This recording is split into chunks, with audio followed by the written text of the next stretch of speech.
What you see in front of you here is the nose art from the 449th Bomb Group. All of the airplanes that you see here are from the 449th and the nose art. Not every aircraft that belonged to the 449th or any bomb group had nose art. A lot of them did, some of them didn't. Also, you'll find out that some of the different bomb groups would have a name, and another bomb group would pick up on that name. So now we've got two different aircraft named the same thing. So sometimes it's a little bit difficult if you have, say, a plane like Harper's Ferry or one of those, and you see it under a different bomb group. Well, they could have had that same name also. But these are all original nose arts from 449th Bomb Group. There's an excellent book out that lists the 449th Bomb Group nose arts, and the ones that didn't have them, they list the aircraft number. But, and also in retrospect too, it's like my dad's airplane, Sinner's Dream. There was no pictures taken of his aircraft before he got shot down, so consequently the only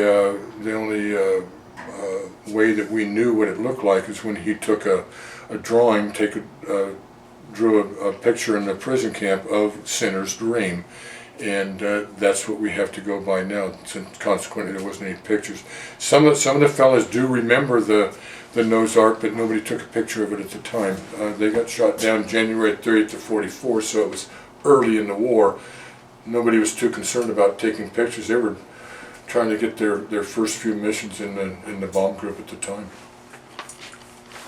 This is another series of photographs of the nose art for the 449th Bomb Group.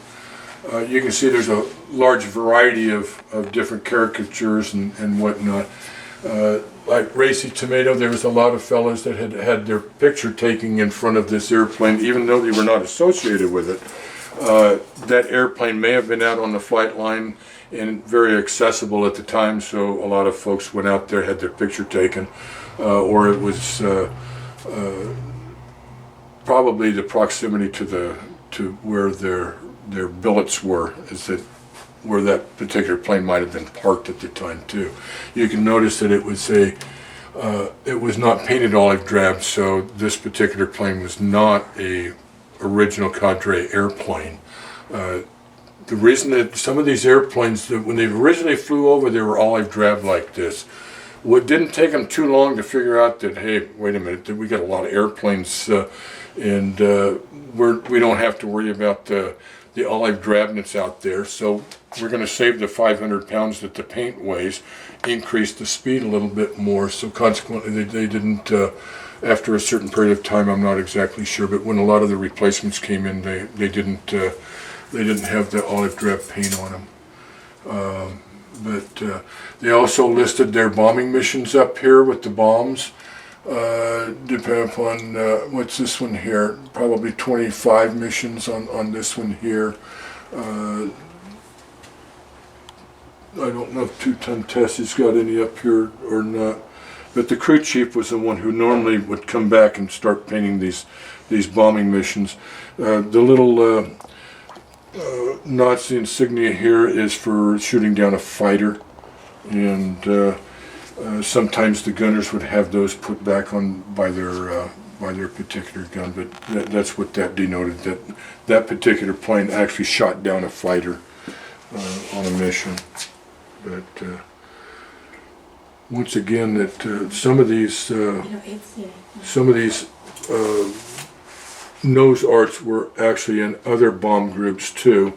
Also, even in the 449th, there was multiple. Let's say that Shack Wolf got shot down, was no longer available.